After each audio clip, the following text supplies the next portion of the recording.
لبيك اللهم لبيك لبيك لا شريك لك لبيك إن الحمد والنعمة لك والملك لا شريك لك. أعوذ بالله من الشيطان الرجيم. بسم الله الرحمن الرحيم.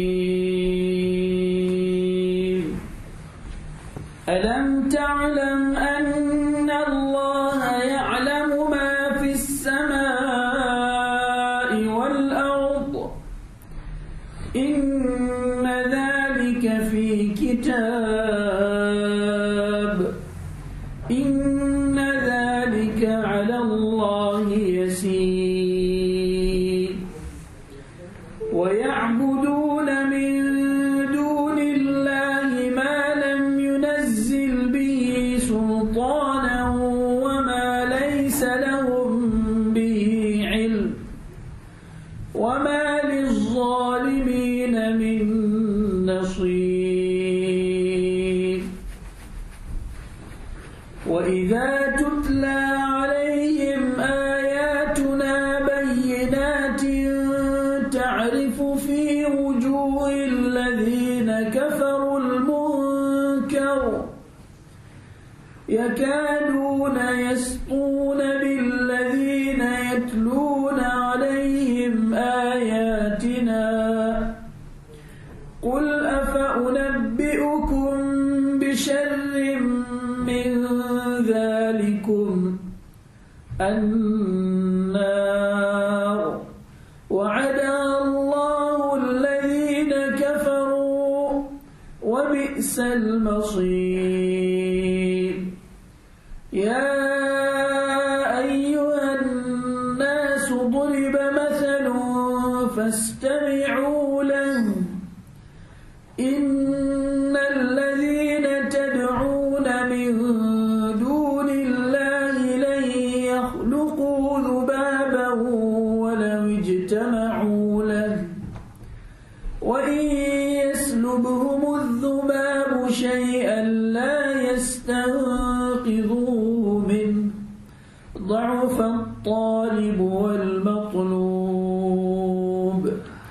ما قدر الله حق قدره إن الله لقوي عزيز. صدق الله العظيم. بسم الله الرحمن الرحيم. نحمده ونصلي على رسوله الكريم. أما بعد. Respected elders, friends, mothers and sisters in Islam, Assalamu alaikum wa rahmatullahi wa barakatuh. You have just heard the beautiful recitation of 5 verses of Surah Hajj, from verses 70 till verse 74. The translation of verse 70 is, Almighty Allah Tabarak wa Ta'ala says, Alam ta'lam anna Allah ya'lamu ma fi as-sama'i wal ard. Do you not know that verily Allah Tabarak wa Ta'ala knows whatever is in the sky and whatever is in the earth? Inna dhalika fi kitab. And the knowledge of everything is preserved in the book of deeds. Inna dhalika ala Allahi yasir. And to take account of the actions of the people on the day of judgment is very easy upon Almighty Allah Tabarak wa Ta'ala. In this verse, Almighty Allah Tabarak wa Ta'ala speaks about His perfect and absolute ilm and knowledge. Almighty Allah Tabarak wa Ta'ala knows each and everything, and nothing is hidden from the perfect and absolute ilm of Allah Tabarak wa Ta'ala. Verse 71, Almighty Allah Tabarak wa Ta'ala says, وَيَعْبُدُونَ مِن دُونِ اللَّهِ مَا لَمْ يُنَزِّلْ بِهِ سُلْطَانًا وَمَا لَيْسَ لَهُمْ بِهِ عِلْمٌ وَمَا لِلظَّالِمِينَ مِن نَصِيرٍ. And the disbelievers, They worship besides Allah that for which Almighty Allah did not send down any proof. And they worship that for which they have no ilm, they have no knowledge. And there won't be any helper, no assistant for the oppressors. وَإِذَا تُتْلَى عَلَيْهِمْ آيَاتُنَا بَيِّنَاتٍ تَعْرِفُ فِي وُجُوهِ الَّذِينَ كَفَرُوا الْمُنْكَرِ. Almighty Allah Tabaraka wa Ta'ala speaks about the attitude of the disbelievers when our signs, our ayat were recited before them, our ayat which were clear, then you would see disgust in the faces of the disbelievers. They are in a state of denial. They do not want to accept the message of Almighty Allah Tabaraka wa Ta'ala. They are so angry, so upset when you recite the Quran to them that يَكَادُونَ يَسْطُونَ بِالَّذِينَ يَتْلُونَ عَلَيْهِمْ آيَاتِنَا. They almost want to attack those people that recite upon them our ayat. They can't stand the Quran Kareem being recited. They can't stand the haqq being projected. They're in a state of denial, and when the haqq is projected, they get very angry and very upset. قُلْ أَفَأُنَبِّئُكُمْ بِشَرٍّ مِّن ذَلِكُمْ النَّارِ. Say, O Muhammad sallallahu alayhi wa sallam, should I not inform you of something worse than your disgust, the feeling of disgust when you hear the Quran Kareem? You don't like the feeling of the Quran Kareem, the recitation of the Quran Kareem, you feel disgusted with that. Should I not tell you something worse than that? An-nar, the fire of hell. You can't bear the recitation of the Quran Kareem in this world, you don't want to accept it, your consequences will be then the fire of hell. وَعَدَهُ اللَّهُ الَّذِينَ كَفَرُوا. Almighty Allah Tabaraka wa Ta'ala promises hell for those people that disbelieve. وَبِئْسَ الْمَصِيرِ. And the fire of hell is a very bad place to return to. The common message in all these verses is about the existence of Almighty Allah Tabaraka wa Ta'ala and Tawheed and oneness in Almighty Allah Tabaraka wa Ta'ala. When the Haji performs Hajj, he dons the ihram, he says Labbaik Allahumma Labbaik, he makes tawaf around the Baytullah Sharif, he proceeds to Mina, he goes to Arafah, he comes to Muzdalifah, all the time he's chanting Labbaik Allahumma Labbaik. He's making dua to Almighty Allah Tabaraka wa Ta'ala. He's fully conscious of the existence of Allah Tabaraka wa Ta'ala and the oneness of Almighty Allah Tabaraka wa Ta'ala. He says, Allah la sharika lah. Oh Allah, you one and alone, and Allah, there's no partner to you. And so many times he says the labbaik. And he makes the ibadat of Allah Tabaraka wa Ta'ala that the tawheed and the oneness of Allah Tabaraka wa Ta'ala gets saturated in his heart. So the greatest investment that the Haji comes back with home is the existence of Allah, consciousness of the presence of Allah, and Tawheed and oneness in Almighty Allah Tabaraka wa Ta'ala. Almighty Allah Tabaraka wa Ta'ala has given all of us common sense. We apply our common sense in everything. In our personal lives, we apply our common sense. We make decisions based on our common sense. We understand issues with common sense. We deny things based on common sense. That same common sense we should apply to understand the existence of Allah Tabaraka wa Ta'ala and the Tawheed and the oneness of Allah Tabaraka wa Ta'ala. It does not require a person to have a rocket scientist intelligence to understand the existence of Allah and to understand the presence of Almighty Allah Tabaraka wa Ta'ala, the oneness of Almighty Allah Tabaraka wa Ta'ala. Our common sense will just tell to us that Allah is present. Look around, everything around us. Everything around us will tell us of the existence of Allah and the manifestation of the power and the qudrat of Allah Tabaraka wa Ta'ala. Our common sense will tell us of the oneness of Almighty Allah Tabaraka wa Ta'ala. Any person that is fair-minded, any person that is truthful and honest, he moves away any biasness, prejudice from him, he will definitely lead to the conclusion of the existence of Allah Tabarak wa Ta'ala and the oneness of Almighty Allah Tabarak wa Ta'ala. When we look within our own selves, look at the eyes through which we see. Who put the nur in the eyes through which we see? All of mankind can get together to put nur in the eyes, will never be able to see it. It is Allah put it. We ourselves are helpless with our own organs, with our own limbs. The sense of hearing, we have no control over it. Our sense of hearing, Allah gave it to us, but we have no control over it. Look at the tongue, look at our hands, look at our legs, look at how our hearts is pumping blood.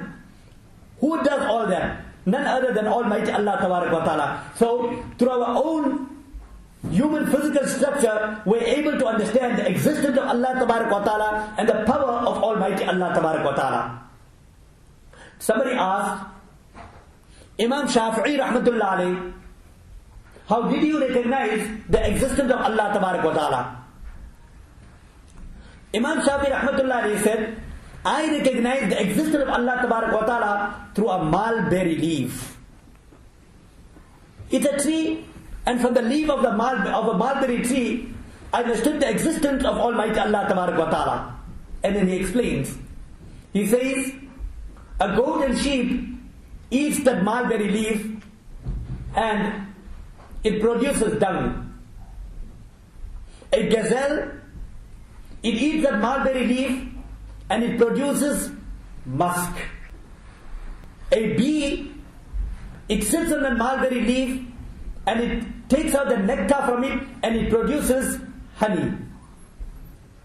And a silkworm has to walk on the mulberry leaf and it produces silk. One leaf and so many different things are created from it. Who is the one that brought about the change? Who is the one that brought about a metamorphosis in all this? None other than Almighty Allah Tabarak wa Ta'ala. Imam Shafi Rahmatullah alayhi says, it is through the mulberry leaf that I was able to understand the existence and the power, the qudrat, the manifestation of the power of Almighty Allah Tabarak wa Ta'ala. Imam Ahmad ibn Hanbal Rahmatullah alayhi, he says, when I ponder upon the existence of Allah Tabarak wa Ta'ala, my mind goes to a closed palace. Not a single opening in the palace. Not a single window, not a single door, nothing. From outside the palace is completely clear, completely smooth. And after some time, one wall from the palace falls and suddenly a creation of Almighty Allah Tabarak wa Ta'ala comes out that can see, that can hear, that can smell, that can walk, can talk, can understand things over a period of time. Who has done this but Almighty Allah Tabarak wa Ta'ala? That palace refers to the womb of the mother, completely closed. And within the womb of the mother, Almighty Allah Tabarak wa Ta'ala creates a child. And then from the womb of the mother, now what we could not see from outside, everything happened inside, and now suddenly the child comes out, the child is able to see, the child is able to hear, the child is able to cry and ask for his milk. Who has done this but Almighty Allah Tabarak wa Ta'ala? An atheist once wanted a debate with Imam Abu Hanifa Rahmatullahi to prove the existence of Almighty Allah Tabarak wa Ta'ala. Imam Abu Hanifa Rahmatullahi readily accepted the challenge. A time was set out, venue was set out. Imam Abu Hanifa Rahmatullahi, he did not go to the venue on the appointed time. That atheist was there and all his people were also there. Imam Abu Hanifa Rahmatullahi did not show up. So the atheists got very happy that Imam Abu Hanifa, Nu'man, he's afraid of debating with me, so I've won the debate, he's lost the debate. And after some time, Imam Abu Hanifa Rahmatullahi showed up. So the atheist asked him, then why are you late? He says that a mishap happened on the way. I had to cross a river and I saw something very strange and something very peculiar. One tree fell down. The branches of the tree got separated from the tree all by itself. And then the wood of the tree, it got cut up by itself and it formed into barks. And that automatically, all the bark, they assemble together and form into a boat. And I saw this miracle boat sailing, so I sat in a miracle boat and I came to you. So atheist said, I thought you were an intelligent person. How can I debate with you? Did you ever see a tree falling down, the branches for separating, the wood forming into a bark, and a boat is manufactured all by itself, come into existence all by itself? How can that happen? Imam Abu Hanifa addressed everyone there and said, exactly this is the answer to my debate. When a boat can't come into existence without a manufacturer being behind it, when a tree can't fall down by itself, when the bark of a tree cannot assemble into wood by itself, they require someone behind it, then this entire universe, the sun, the moon, the stars, everything, how can that come into existence without a creator behind it? Obviously, Almighty Allah Tabarak wa Ta'ala is the creator behind everything. This is proof the existence of Almighty Allah Tabarak wa Ta'ala. One old lady, some people, you don't require to be very intelligent to understand the existence of Allah. The general masses, they understand the existence of Allah Tabarak wa Ta'ala through their limited understanding. One old lady, she was grinding the mill. So as she was hymning the name of Allah, as grinding the mill, she was saying Allah, Allah, Allah, Allah, Allah, grinding the mill. So one person happened to pass by. Whose name are you hymning? I'm hymning the name of Allah. Who is Allah? Is there anything like Allah? So a woman, she stopped grinding the mill. So a person asked, why you stop grinding the mill? So she said, when the mill can't move without a grinder behind it, how can the entire world continue functioning without Allah behind it? One person, he was doing some work in his farm and also hymning the name of Allah Tabarak wa Ta'ala. So one scientist passed by and asked him, what are you doing? And whose name are you taking? He said that I am taking the name of Allah, who is the Khaliq of the universe, who is our Razik, who is our Hafiz, He is Salam. All the qualities of Almighty Allah Tabarak wa Ta'ala mentioned to a scientist. So the scientist started debating with him and telling him that there is no existence of Allah. The farm that you see, that soil that you tilled, everything, it's all just natural and it is all science. Science is responsible for all this. There is no creator behind this. And everything is based on the gravitational force. So, he was a farmer, and he is going to prove to this person, scientist, the existence of Allah through his limited understanding.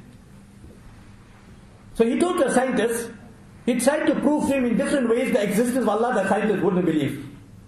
So he told the scientist, do you really believe in gravitational force? And gravitational force is responsible for the existence of this world? He said, yes, exactly. So he took the stick, the farmer, he took a stick and he hit it on the head of the scientist. When the scientist got so angry, he said, why are you getting angry and upset? What attracted the stick was the gravitational force of the ignorance that is in your brains. And that is what has actually hit you. If you believe in gravitational force, so surely behind that there should be Almighty Allah Tabarak wa Ta'ala.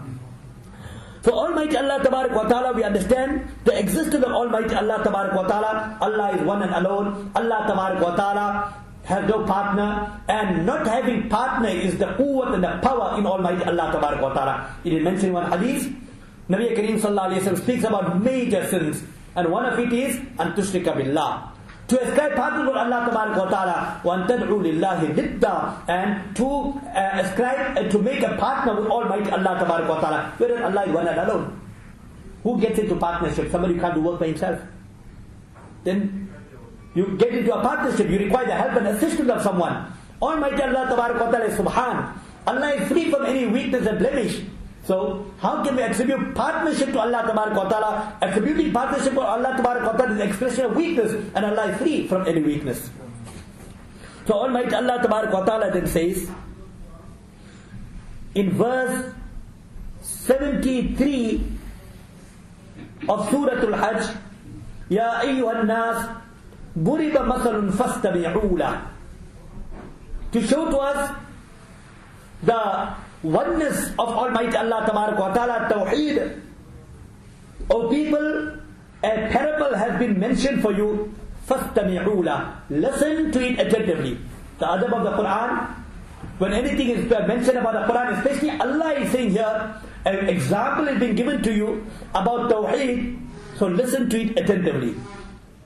إِنَّ الَّذِينَ تَدْعُونَ مِن دُونِ اللَّهِ لَيَخْلُقُوا ذُبَابًا وَلَوْ اجْتَمَعُوا لَهُ. Those people that call on to other things beside Allah Tabarak wa Ta'ala, they worship other things beside Allah Tabarak wa Ta'ala, لَيَخْلُقُوا ذُبَابًا. Those very objects of worship, they can't even create a fly. A small creation of Allah, they can't even create a fly. وَلَوْ اجْتَمَعُوا لَهُ. Even though all of mankind get together, everyone get together with all the skills, all the professionalism, whatever capabilities they have, get together to create just one fly, they will never be able to do that. And not only that, وَإِيَسْلُبْهُمُ الذُّبَابُ شَيْئًا لَا يَسْتَنْقِذُوهُ مِنْ. If a fly had to sit on any object, any sweet object, and the fly has to take anything away from the sweet object, then they will not be able to release what the fly has taken away. So what's the point of worshipping such an object which can't create a fly? And if the fly has taken something, they can't even attack the fly and release the item that the fly has taken away. What's the point of worshipping such an object? ضَعُفَ الطَّالِبُ وَالْمَطْلُوبُ. So worshipping anyone besides Allah, worshipping idols, the seeker of the idols and the one that is being sought, the idol itself, both of them are completely weak. So what's the point of worshipping something that's completely weak? When you worship something that's weak, you yourself become weak. But when you worship someone that's qadir, then Allah will make you qadir. Almighty Allah Tabarak wa Ta'ala is most powerful. Worship Allah, Allah will fulfill your hajat, Allah is the one to fulfill your needs.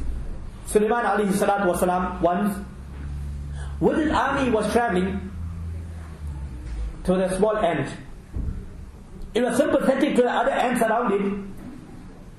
So he was very concerned what's going to happen to the other ants if Sulaiman alayhi salam with the army going to come, is going to trample upon all the ants. So this ant was sympathetic to the other ants, and it calls out and announces to the other ants, Ya ayyuhan naml udkhulu masakinakum la yahtimannakum Sulaiman wa junuduhu wa hum la yash'urun. O ants, go away in your homes, in your holes. It shouldn't happen that Sulaiman comes with the army and trample upon you, and they won't even know they trampled upon you. Sulaiman alayhi salatu heard the speech of this ant.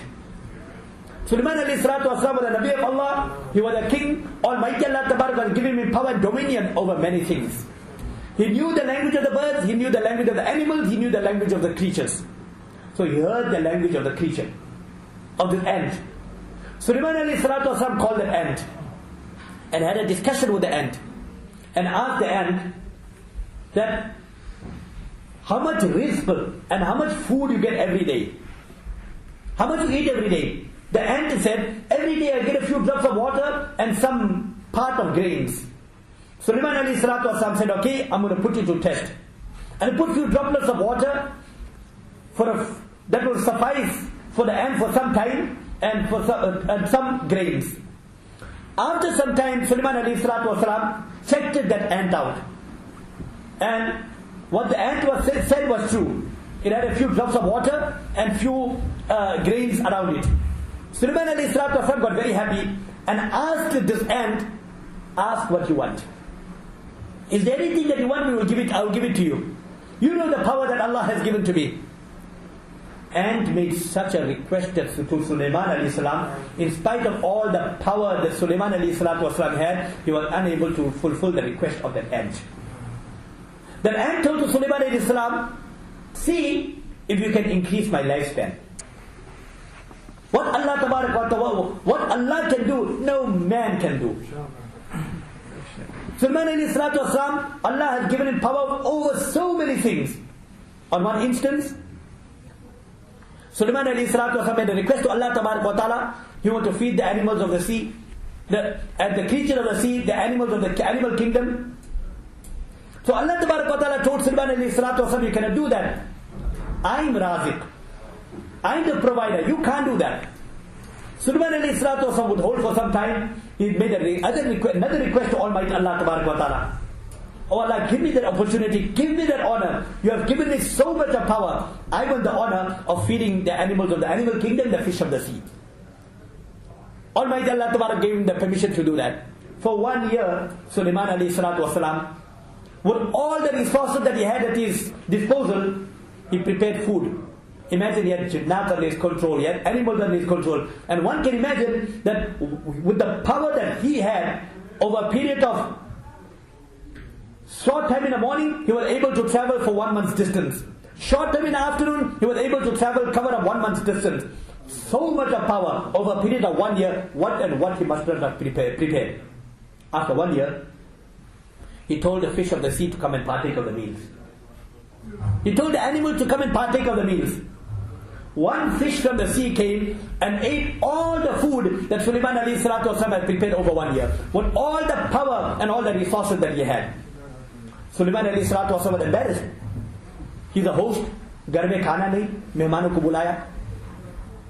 He felt very embarrassed about it. So, what is the animals of the animal kingdom? What are the other fish of the sea going to eat? When this one fish ate everything, he called a fish to reprimand the fish. Well, you came as a guest, you should consider the other guests to eat as well. So, that fish then told to Sulaiman alayhi salatu wasalam, what are you reprimanding me for? You took the responsibility to provide my food for today. Today, I only eat quarter of what I eat every day of my life.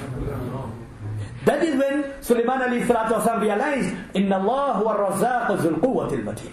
Verily, Almighty Allah tabarak wa ta'ala is a sole provider. Only Allah gives. What Allah can do, no man can do. Every power lies in Almighty Allah tabarak wa ta'ala. Every element around us, whatever we see around us, in that we can see the existence of Allah.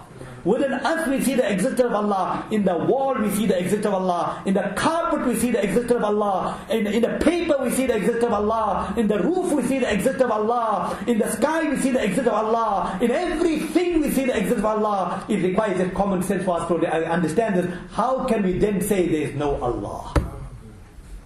So Almighty Allah Tabarak wa Ta'ala tells to us, وَمَا قَدَرُ اللَّهَ حَقَّ قَدْرِهِ إِنَّ اللَّهَ لَقَوِيٌّ عَزِيزٌ. Ibn Kathir, rahmatullah alayh, has given a very beautiful example to prove the existence of Allah. And he says, إِنَّ الْبَعْرَ لَا يَدُلُّ عَلَى الْبَعِيرِ إِنَّ آثَارَ الْقَدَمِ لَا يَدُلُّ عَلى الْبَصِيرِ فَالسَّمَاء ذَاتِ الْأَبْرَاجِ وَالْأَرْضِ ذَاتِ الْفِجَاجِ أَلَا يَدُلُّ عَلَى وُجُودِ اللَّطِيفِ الْخَبِيرِ. He says, when you walk in the jungle and you see the dropping of the animal, that will indicate to you that the animal has passed by. When you see the footprints of a person, you will understand that somebody has passed by. When you look at a beautiful sky, when you look at a beautiful earth, does that show to us the existence of Almighty Allah Tabarak wa Ta'ala? So Allah says that وَمَا قَدَرُ اللَّهَ حَقَّ قَدْرِهِ. The people who don't believe in Allah, or who do not believe in the oneness of Allah, they did not recognize, and they did not recognize the true esteem and the power of Almighty Allah Tabarak wa Ta'ala. Inna Allah laqawiyyun aziz. Verily, Almighty Allah Tabarak wa Ta'ala, all powerful, Almighty Allah Tabarak wa Ta'ala is the greatest. We make dua, Almighty Allah Tabarak give us full yaqeen, iman and conviction in Almighty Allah Tabarak wa Ta'ala. And Allah Tabarak wa Ta'ala grant all the hujjaj, Hajj Mabrur, Hajj Maqbool. And Almighty Allah Tabarak wa Ta'ala grant all the hujjaj the desired purpose of the Hajj, and that is to create the consciousness of Allah Tabarak wa Ta'ala, and to have firm belief in the tawheed and the oneness of Allah Tabarak wa Ta'ala. Subhanallah wa bihamdihi, subhanakallahumma wa bihamdik, nashhadu an la ilaha illa anta nastaghfiruka wa natubu ilayk.